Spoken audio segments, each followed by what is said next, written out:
Hello दोस्तों, कैसे हैं आप सभी। होप सो आप सभी अच्छे होंगे। दोस्तों सबसे पहले तो आप सभी को नमस्कार, आदाब, सत श्री अकाल and welcome to future server where gets knowledge wider. दोस्तों आज हम लोग बिजनेस इकोनॉमिक्स पार्ट 2 का 5 इम्पॉर्टेंट क्वेश्चंस करने वाले हैं, जो कि आपका सेमेस्टर एग्जामिनेशन हो या फिर मिड टर्म एग्जामिनेशन हो, उसके पॉइंट ऑफ व्यू से बहुत ज़्यादा इंपॉर्टेंट है।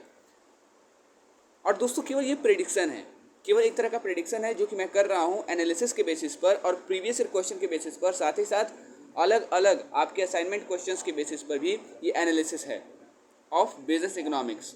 तो चलिए दोस्तों बिना देर के वीडियो को स्टार्ट करते हैं। पहला important question semester point of view के या सेमेस्टर एग्जामिनेशन के पॉइंट ऑफ व्यू से है आपके सामने, जो कि है classify the market structure based on certain factors and support your answer with the help of examples. तो क्लासीफाइज में करना है हम लोग को मार्केट स्ट्रक्चर को, जो कि बेस्ड होगा कुछ फैक्टर्स पे, और सपोर्ट कीजिए अपने आंसर को with the help of certain examples. तो पहली बात, मार्केट स्ट्रक्चर क्या होता है ये पूछ रहा है। देखिए, market structure are categorise based on factors such as number of firms in market, type of product they offer and ease of entry of new firms. तो 4 मेन मार्केट स्ट्रक्चर होते हैं। एक आपका होता है परफेक्ट कंपटीशन। परफेक्ट कंपटीशन में मैंने detail में वीडियो बनाया है in the case of market structure. अगर आपने उस वीडियो को नहीं देखा है तो पहले जाके उसको देख के आइए और फिर इसको समझ में आएगा आपको ये परफेक्ट कंपटीशन। इस स्ट्रक्चर में बहुत सारे फॉर्म्स होते हैं जो कि आइडेंटिकल प्रोडक्ट, एक जैसा प्रोडक्ट ऑफर करते हैं, एंड कोई भी सिंगल फॉर्म का मार्केट प्राइस के ऊपर कंट्रोल नहीं होता है किसी भी तरह का। एक एग्जांपल जो इसका है वो है आपका एग्रीकल्चरल मार्केट, जहाँ की बहुत सारे फार्मर्स आइडेंटिकल क्रॉप्स बेचते हैं, एक जैसे फसल बेचते हैं। मोनोपोली, मोनोपोली तब एग्जिस्ट करता है जब सिंगल फर्म, जब एक अकेला फर्म डोमिनेट करता है या फिर उसका दबदबा होता है पूरे मार्केट पे और ये कीमत को नियंत्रित करता है। इसका एक एग्जांपल है public utility, local public utility company, जो कि वाटर और इलेक्ट्रिसिटी प्रोवाइड करती है, कोई भी उसका करीबी विकल्प नहीं होता है।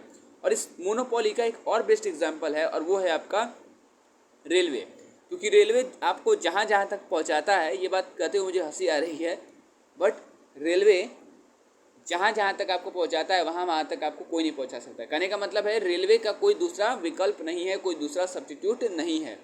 ठीक है, आगे बात करते हैं मोनोपोलिस्टिक कंपटीशन में।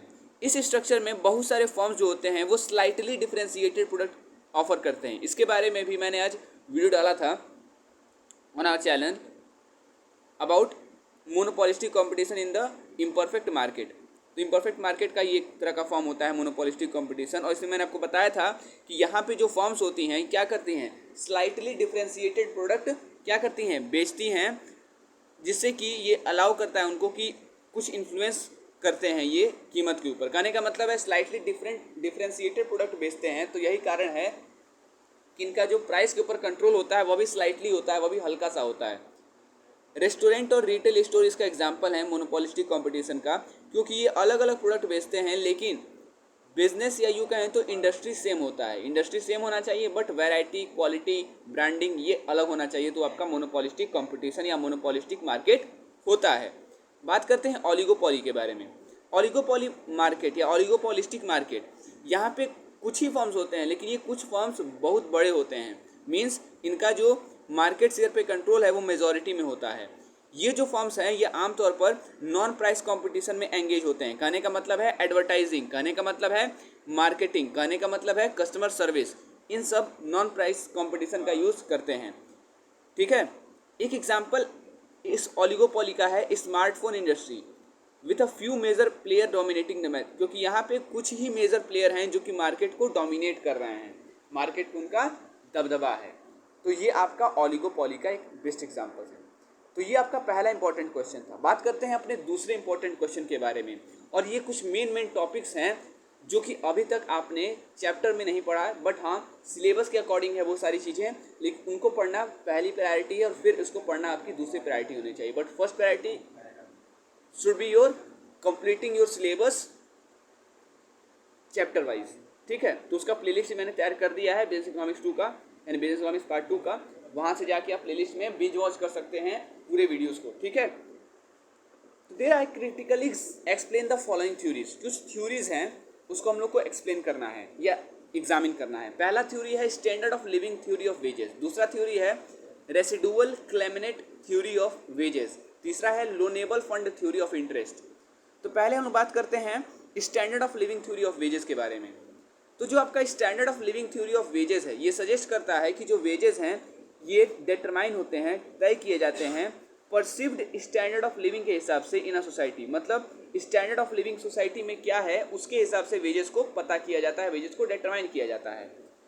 जैसा कि वर्कर जो है किस लिए काम करता है, वर्कर अपनी स्टैंडर्ड ऑफ लिविंग को और बेहतर बनाने के लिए कार्य करता है, अपनी ज़रूरतों को पूरा करने के लिए कार्य करता है, ये वेजेस डिमांड करता है। वर्कर जो है वो वेजेस मांगता है, क्यों मांगता है, ताकि इसकी जो मूलभूत ज़रूरत है, बेसिक नेसेसिटीज़ हैं, वो पूरी हो सके, या उनकी जो कॉस्ट है वो पूरा कर सकें। वो किसके थ्रू होगा, वेजेस के थ्रू होगा, और यही कारण है कि वो वेजेस डिमांड करते हैं। ये जो थ्योरी है ये मानकर चलता है कि जो वेजेस है ये वर्कर के डिज़ायर के हिसाब से इन्फ्लुएंस होगा, वर्कर के इच्छा के हिसाब से प्रभावित होगा for a particular quality of life, and employers adjust करता है। एम्प्लॉयर मतलब जो एम्प्लॉयमेंट दिया है, तो वो जो एम्प्लॉयर है या फिर वो व्यक्ति जो कि उनको वेजेस देगा, तो वो जो व्यक्ति जो कि उनको वेजेस देता है वो क्या करेगा, वेजेस को लेबर या स्किल्ड लेबर के स्किल के हिसाब से, उसके एजुकेशन, उसके क्वालिफिकेशन, उसके एक्सपीरियंस के हिसाब से क्या करेगा, एडजस्ट करेगा। तो ये होता है standard of living theory of wages, जो कि बताता है सिंपली आपका कि जो वेजेस है वो डिटरमाइन होता है किसके हिसाब से, लेबर या वर्कर के बेसिक नेसेसिटीज़ और कंफर्ट्स के हिसाब से। तो ये थ्योरी ये मानकर चलता है कि वेजेस इन्फ्लुएंस होता है वर्कर के डिज़ायर के हिसाब से। वर्कर का कैसा डिज़ायर, अपने क्वालिटी ऑफ लाइफ को बेहतर करने का डिज़ायर, तो उसके हिसाब से एम्प्लॉयर क्या करता है, वेजेस को एडजस्ट करता है। अगला थ्योरी जो है आपका वो क्या है, रेसिडुअल क्लेमिनेट थ्योरी ऑफ वेजेस। ये कौन सा थ्योरी है, देखिए रेसिडुअल क्लेमिनेट थ्योरी ऑफ वेजेस जो है ये पोजिट करता है कि जो वर्कर है are akin to residual claimant in business after all other factors of production are compensated. जब सारे फैक्टर्स ऑफ प्रोडक्शन को कंपनसेशन कर दिया जाता है तो worker receive what remains as wages, worker को वो मिलता है जो कि वेजेस के रूप में बचा रहता है। ये जो थ्योरी है ये बताता है कि जो अनसर्टेनिटी है बिजनेस प्रॉफिट का, जो अनसर्टेनिटी ऑफ बिजनेस प्रॉफिट है उसको ये एम्फेसाइज करता है एंड आर्ग्यू करता है कि जो वर्कर है वो उसको ज़्यादा रिस्क है। क्यों, क्योंकि इनका सक्सेस या इनका जो पैसा है, इनका जो वेजेस है वो किस पर डिपेंड करता है, फॉर्म के सक्सेस पर। कहने का मतलब अगर फॉर्म सक्सेसफुल होगा तो इनको अच्छे खासे वेजेस मिलेंगे, फॉर्म अगर सक्सेसफुल नहीं हुआ तो इनको वेजेस कम मिलेंगे या नहीं मिलेंगे।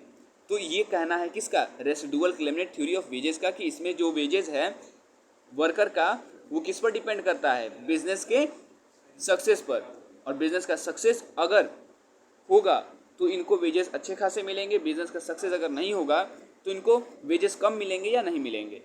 एज अ रिजल्ट वर्कर के जो वेजेस हैं वो कंपनी के प्रॉफिटेबिलिटी से क्या हो सकता है, इन्फ्लुएंस हो सकता है, प्रभावित हो सकता है। तो ये होता है आपका रेसिडुअल क्लेमिनेट थ्योरी ऑफ वेजेस। अगला है आपका जो थ्योरी वो है loanable fund theory of interest. अब ये क्या होता है, ध्यान दीजिएगा, जो loanable fund theory of interest है ये बहुत इंपॉर्टेंट टॉपिक है, क्योंकि ये बहुत सालों से पूछा जा रहा है प्रीवियस ईयर क्वेश्चन में भी, और बहुत ज़्यादा इंपॉर्टेंट है। क्या है loanable fund theory of interest, ये बताता है कि जो इंटरेस्ट रेट है ये कैसे पता लगाया जा रहा है। तो जो इंटरेस्ट रेट है वो पता लगाया जा रहा है लोनेबल फंड के सप्लाई और उसके डिमांड के इंटरेक्शन पे। जब लोनेबल फंड का सप्लाई और डिमांड एक दूसरे को इंटरसेक्ट करते हैं या इंटरेक्ट करते हैं तो इंटरेस्ट रेट आपका डिटरमाइन होता है। सेवर सप्लाई फंड्स, जो सेवर हैं वो क्या करते हैं, फंड को सप्लाई करते हैं, कहने का मतलब वो सेविंग्स करते हैं मार्केट में, जबकि बोरोवर उसी फंड को डिमांड करते हैं इन्वेस्टमेंट और कंजम्पशन के लिए।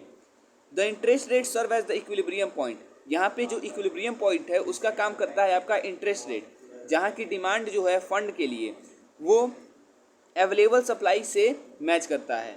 जब डिमांड फॉर लोन इंक्रीजेज, जब लोन को लेकर जो मांग है वो बढ़ता है तो इंटरेस्ट रेट भी बढ़ता है। And when supply exceed demand, और जब सप्लाई लोन के लिए ज़्यादा हो जाता है डिमांड से, मतलब सप्लाई खूब हो रहा है, लोन अंधाधुंध तरीके से बैंक दे रहा है, तो इस केस में इंटरेस्ट रेट फॉल करता है। ये जो थ्योरी है ये बताता है कि किस प्रकार से ब्याज दर यानी कि इंटरेस्ट रेट फंड के एलोकेशन में मदद करता है एक इकोनॉमी में फंड के एलोकेशन में किस तरीके से आपका इंटरेस्ट रेट मदद करता है। ये थ्योरी होता है आपका loanable fund theory. Means loanable fund theory states that how interest rate facilitate the कि इंटरेस्ट रेट किस तरीके से मदद कर रहा है इकोनॉमी में फंड के एलोकेशन के लिए, या इकोनॉमी में जो फंड का एलोकेशन है उसमें किस प्रकार से इंटरेस्ट रेट मदद कर रहा है, हेल्प कर रहा है, फैसिलिटेट कर रहा है। तीसरा इंपॉर्टेंट क्वेश्चन सेमेस्टर एग्जामिनेशन के पॉइंट ऑफ व्यू से या मिड टर्म एग्जामिनेशन के पॉइंट ऑफ व्यू से जो है वो है आपका डिफरेंशिएशन किसके बीच का, ग्रॉस प्रॉफिट के बीच का, नेट प्रॉफिट के बीच का। Monopoly profit and windfall profit, इसके बीच में डिफरेंशिएशन बताना है। फिर नॉर्मल प्रॉफिट और एबनॉर्मल प्रॉफिट के बीच के डिफरेंशिएशन बताना है। तो चलिए बात करते हैं। ग्रॉस प्रॉफिट का मतलब क्या है? ग्रॉस प्रॉफिट का मतलब है total revenue of company earn, वो कुल आय या वो कुल जो पैसा होता है, रेवेन्यू जो होता है जो एक कंपनी कमाता है अपने प्राथमिक ऑपरेशन से या अपने प्राइमरी ऑपरेशन से minus cost of goods sold, तो उसे हम लोग क्या करते हैं, ग्रॉस प्रॉफिट करते हैं। ये कंसीडर नहीं करता है, मतलब ये जो ऑपरेटिंग एक्सपेंसेस हैं, अदर ऑपरेटिंग एक्सपेंसेस, उनको नहीं कंसीडर करता है, जैसे कि सैलरी, रेंट, मार्केटिंग कॉस्ट, इन सबको नहीं लेता है। ठीक है, ग्रॉस प्रॉफिट याद रखिएगा ऑपरेटिंग एक्सपेंसेस को नहीं लेता है। टोटल रेवेन्यू में से एक्सपेंसेस माइनस किया जाता है और एक्सपेंसेस में से हम लोग ऑपरेटिंग एक्सपेंसेस माइनस कर देते हैं। अगला है नेट प्रॉफिट। तो ग्रॉस प्रॉफिट में वो सारे, अभी हमने क्या पढ़ा कि जो ग्रॉस प्रॉफिट है इसमें सारे प्रोडक्शन के कॉस्ट आ जाते हैं, लेकिन वो कॉस्ट नहीं आते हैं जो कि ऑपरेटिंग है, जैसे कि सैलरीज, रेंट, मार्केटिंग कॉस्ट, ये सब नहीं आता है। अगला है नेट प्रॉफिट। तो देखिए ग्रॉस प्रॉफिट और नेट प्रॉफिट की बात की जाए तो ग्रॉस प्रॉफिट में प्रोडक्शन कॉस्ट जो है उससे रिलेटेड जितने भी खर्चे हैं वो इंक्लूड होते हैं, लेकिन नेट प्रॉफिट में फाइनल प्रॉफिट कंपनी का कमाया जाता है डिडक्ट करने के बाद जितने भी ऑपरेटिंग एक्सपेंसेस हैं, including COGS, salaries, rent, taxes and other cost from total revenue. ये कॉम्प्रिहेंसिव व्यू दिखलाता है, ये बहुत ज़्यादा कॉम्प्रिहेंसिव व्यू दिखलाता है कंपनी के प्रॉफिटेबिलिटी का। अगला डिफरेंशिएशन था हमारा मोनोपॉली प्रॉफिट और विंडफॉल प्रॉफिट को लेकर। समझते हैं, नया टर्म भी है विंडफॉल प्रॉफिट। पहले मोनोपॉली प्रॉफिट के बारे में समझते हैं। मोनोपॉली प्रॉफिट क्या होता है? वो एक्स्ट्रा प्रॉफिट, वो अधिक प्रॉफिट, वो एडिशनल प्रॉफिट जो कि एक कंपनी कमाता है जब वो मोनोपॉली पोजीशन होल्ड करता है मार्केट में, allowing it to set prices higher than its production cost, जो कि उसको अलाउ करता है कि वो अपने प्रोडक्शन कॉस्ट से अधिक कीमत क्या करे, तय करे। दिस प्रॉफिट, और ये जो प्रॉफिट है तब आता है, मतलब ये जो प्रॉफिट है अराइज होता है ड्यू टू लिमिटेड कंपटीशन। ये प्रॉफिट क्यों अराइज होता है? क्योंकि कंपटीशन कम रहता है। कंपटीशन कम क्यों रहता है? क्योंकि सेलर सिंगल रहता है। भाई ताली दो हाथों से बजती है। अब मोनोपॉली है तो इसमें सिंगल सेलर है तो कंपटीशन ही नहीं है, तो ताली तो बजेगी ही नहीं। ठीक है, कहने तो यही मतलब है। And company's ability to control prices, और कंपनी के पास उस टाइम पे क्या हो जाता है, एबिलिटी आ जाता है प्राइस को कंट्रोल करने का, और यही कारण है यहाँ पे प्रॉफिट क्या होता है, अराइज होता है। विंडफॉल प्रॉफिट क्या होता है? विंडफॉल प्रॉफिट एक ऐसा अनएक्सपेक्टेड और टेम्प्रोरी प्रॉफिट है। अनएक्सपेक्टेड मतलब इसका आशा नहीं रहता है कि होगा ही, मतलब एक तरीके से क्या कहोगे, टेम्प्रोरी है, परमानेंट नहीं। That arise from external factor, जो कि हमें एक्सटर्नल फैक्टर से मिलता है, जैसे कि अचानक से डिमांड में चेंज आ जाना, अचानक से किसी चीज़ का शॉर्टेज हो जाना। जैसे मान लो अभी टमाटर महंगा चल रहा है, प्याज भी आप बहुत ज़्यादा रख लिए, ठीक है। मान लेते हैं कोई इसमें आप लोग में से किसी के फादर, किसी के रिलेशन में बहुत बड़ा कोई वेंडर हो, वेजिटेबल वेंडर, अब उसके पास बहुत ज़्यादा प्याज हैं, ठीक है, और लक साथ दिया उस व्यक्ति का, उस बंदे का, और अगले दिन ही प्राइसेस जो हैं अनियन के या प्याज के बढ़ गए। अब इसे अपने दिल पे मत ले लेना और कमेंट मत करने लगना कि क्या भाई क्या कर दिए क्या कर दिए, ऐसा ना हो, ठीक है। तो मैं बस एग्जांपल ले रहा हूँ, बढ़ जाए तो क्या होगा, फ़ायदा होगा उस आदमी का जिसने बहुत ज़्यादा प्याज रखा है। कहने का मतलब ये है कि ये उसके लिए कैसा प्रॉफिट है, ये जो है उसके लिए बेसिकली क्या है, विंडफॉल प्रॉफिट है। नाम भी वही है, काम भी वही है, विंडफॉल। विंडफॉल मतलब क्या होता है, हवा का बहना, और हवा जो है कभी कभी बहती है, विंड जो है कभी कभी बहती है तेज, ठीक है। एक ही बार बहुत भयानक हवा चलना, भाई तूफान रोज़ नहीं आता है, जुपिटर में नहीं रह रहे हो, अर्थ पे रह रहे हो, हर एक दिन आपका तूफान नहीं आता है, कभी कभी तूफान आता है, और वही इसका नाम भी है विंडफॉल प्रॉफिट। विंड मतलब पवन तो होता है, but fall means windfall basically आपका तेज हवाएं यानी कि तूफान। तो विंडफॉल प्रॉफिट बेसिकली यही होता है जो कि टेम्पररी होता है, परमानेंट नहीं होता है। तो ये जो प्रॉफिट है ये रिजल्ट नहीं होता है, not a result of companies intentional action.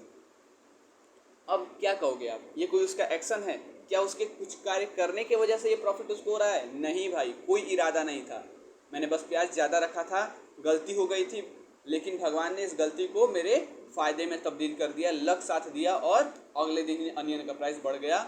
यानी कि कोई इंटेंशन नहीं था प्याज को या प्याज से मुझे फ़ायदा कमाने का, मुझे पता था कि मैं खुद ही घाटे में चल रहा हूँ, लेकिन अगले दिन ही उसका कीमत बढ़ गया। तो ये बिना किसी इंटेंशनल एक्शन के हुआ। ठीक है, ये होता है विंडफॉल प्रॉफिट। अब बात करते हैं नॉर्मल प्रॉफिट और एबनॉर्मल प्रॉफिट के बीच का अंतर।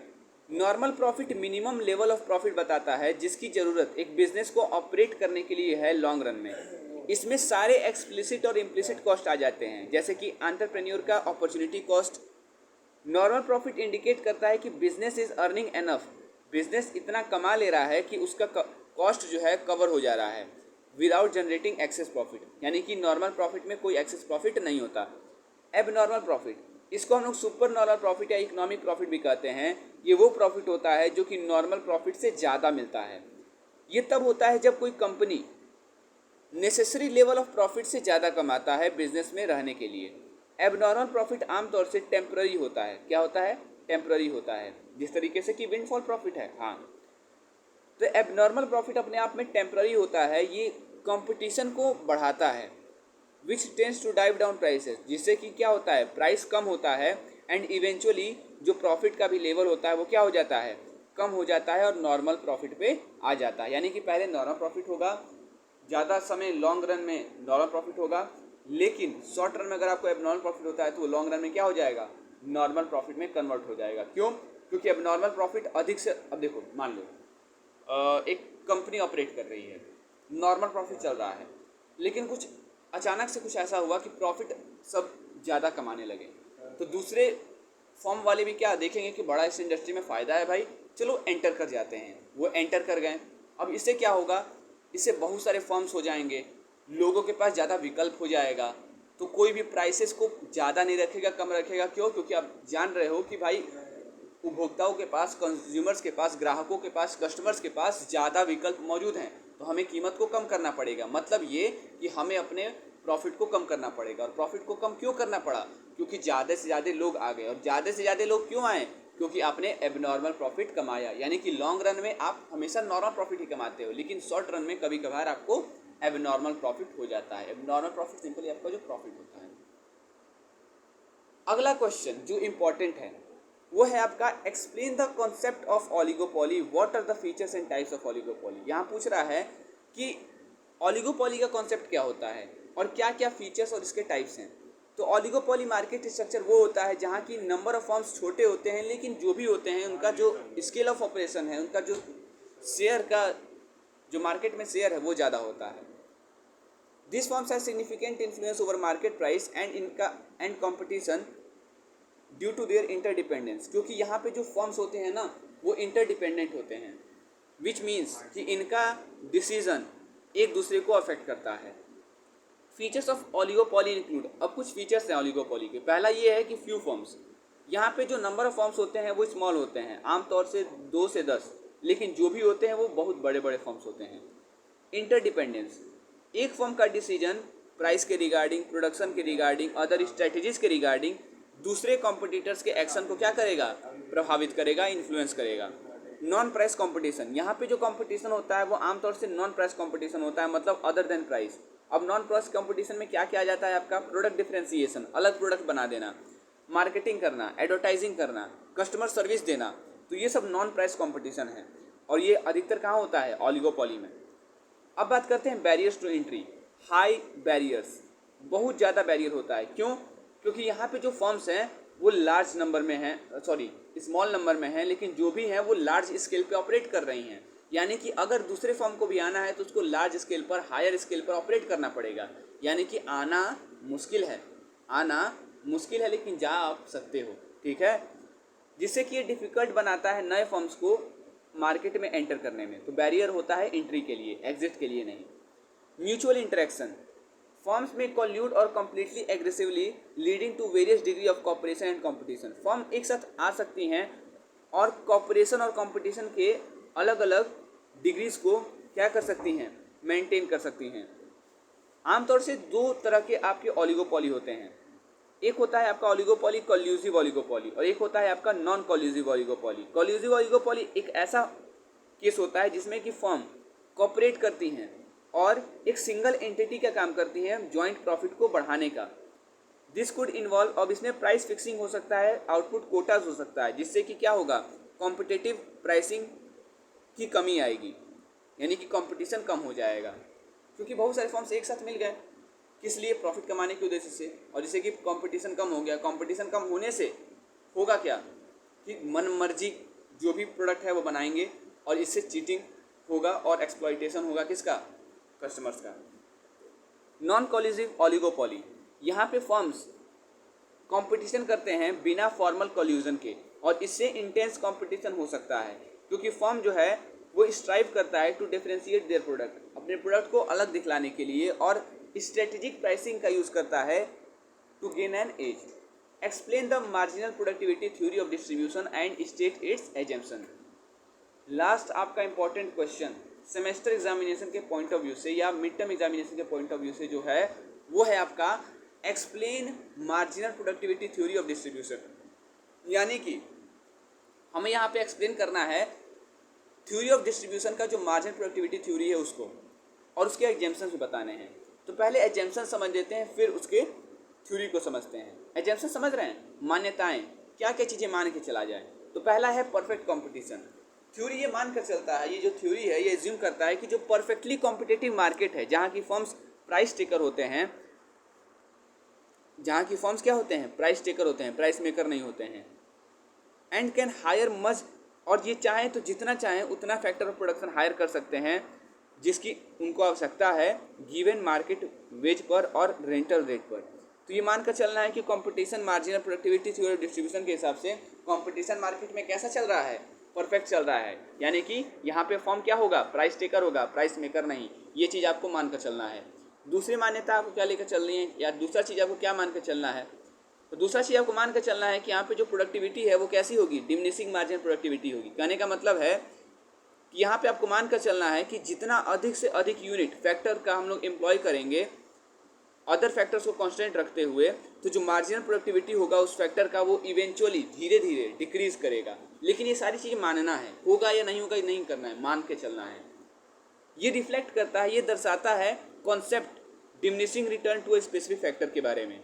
फिक्स्ड रिसोर्स, ये मान कर चलना है कि जो थ्योरी है, ये मान कर चलना है कि जो क्वांटिटी है अदर फैक्टर्स ऑफ प्रोडक्शन का वो फिक्स्ड है, वो निश्चित है, उसमें कोई अंतर नहीं है।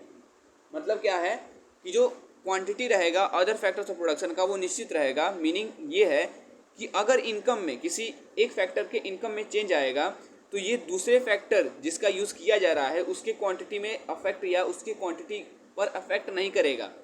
मतलब कोई एक फैक्टर है, मान लेते हैं लेबर है, तो उसके वेजेस में चेंज आया तो इससे आपका जो कैपिटल है उसके क्वांटिटी में चेंज नहीं आएगा। ये आपको मानकर चलना है। कहने का मतलब है रिसोर्सेज आपके फिक्स्ड रहेंगे, आपको ये बात मानकर चलना है। अगला जो आपको बात मानकर चलना है वो है सब्स्टिट्यूटेबिलिटी। ये जो थ्योरी है ये एज्यूम करता है कि जो फैक्टर्स ऑफ प्रोडक्शन हैं ये इंटरचेंजेबल हैं, कुछ हद तक इंटरचेंजेबल है। मतलब लैंड नहीं है तो लेबर का यूज़ कर सकते हैं, लेबर नहीं है तो कैपिटल, कैपिटल नहीं है तो एंटरप्रेन्योर, जो कि फर्म को अलाउ करता है कि वो अपना मिक्स ऑफ इनपुट क्या करे, एडजस्ट करे रिलेटिव प्रोडक्टिविटी के आधार पे। अगला है प्रॉफिट मैक्सिमाइजेशन, ये लास्ट एजम्पशन है। आपको ये मान कर चलना है, फर्म को एज्यूम करके चलना है कि फर्म क्या है, प्रॉफिट मैक्सिमाइजर है। Firms are assume to be profit maximiser, ये प्रॉफिट मैक्सिमाइजर है। कहने का मतलब है कि ये प्रॉफिट मैक्सिमाइज करेंगे और यही कारण है कि क्या कर सकते हैं, so they will hire each factor until its marginal productivity equal its price. मतलब ये तब तक फैक्टर को हायर कर सकते हैं जब तक कि उस फैक्टर का मार्जिनल प्रोडक्टिविटी उसके कीमत से बराबर नहीं हो जाए। तो ये होता है प्रॉफिट मैक्सिमाइजेशन। ठीक है, तो ये इसके एजम्पशंस थे। अब बात करते हैं मार्जिनल प्रोडक्टिविटी के बारे में। तो marginal productivity theory of distribution ये एक ऐसा इकोनॉमिक थ्योरी है जो कि बताता है कि किस प्रकार से अलग अलग फैक्टर्स ऑफ प्रोडक्शन का जो इनकम है, जैसे लेबर, कैपिटल, इसको हम लोग कॉम्पिटिटिव मार्केट में किस तरीके से तय करते हैं, ये बताता है मार्जिनल प्रोडक्टिविटी थ्योरी। तो क्या बताता है मार्जिनल प्रोडक्टिविटी थ्योरी, ये हमें ये बताता है कि किस प्रकार से इनकम अलग अलग फैक्टर्स ऑफ प्रोडक्शन का कॉम्पिटिटिव मार्केट में तय किया जाता है। इस थ्योरी के हिसाब से जो income factor of production earn करता है वो अपने उसके मार्जिनल प्रोडक्टिविटी से प्रोपोर्शनल होता है। क्या होता है? प्रोपोर्शनल होता है। Which is the additional output, जो कि अपने आप में क्या होता है? एक तरह का एडिशनल आउटपुट या एडिशनल वैल्यू होता है जो कि फैक्टर कंट्रीब्यूट करता है प्रोडक्शन प्रोसेस में। जो फैक्टर लगाता है प्रोडक्शन प्रोसेस में, वो एडिशनल वैल्यू जो कि प्रोडक्शन फैक्टर ऑफ प्रोडक्शन लगाता है प्रोडक्शन के प्रोसेस में। ठीक है, that will be your proportional. ठीक है, वो मार्जिनल प्रोडक्टिविटी क्या है? मार्जिनल प्रोडक्टिविटी बेसिकली आपका वो एडिशनल आउटपुट है जो कि एक फैक्टर कंट्रीब्यूट करता है प्रोडक्शन प्रोसेस में। तो उस मार्जिनल प्रोडक्टिविटी से क्या होगा? इनकम अर्न प्रोपोर्शनल होगा। ये बताता है marginal productivity theory of distribution. तो ये कुछ आपके 5 इंपॉर्टेंट क्वेश्चंस थे of business economics part 2 for the point of view of semester examination and mid term examination. So hope आपको ये वीडियो अच्छी लगी हो। अगर वीडियो अच्छी लगी तो वीडियो को लाइक कीजिएगा ताकि हम लोग को और मोटिवेशन मिले वीडियो बनाने के लिए। एंड अगर आपने हमारे चैनल को अभी तक सब्सक्राइब नहीं किया है तो चैनल को सब्सक्राइब करके हिट द नोटिफिकेशन बेल, मतलब कि बेल आइकन को दबाएं ताकि जो भी अपडेट्स हमारे चैनल पर आएँ कहीं आपसे मिस ना हो जाएं। सो तब तक के लिए बने रहिए फ्यूचर सर्वर के साथ, very great knowledge guider. And तब तक के लिए आप सभी को फ्यूचर सर्वर टीम की तरफ से धन्यवाद।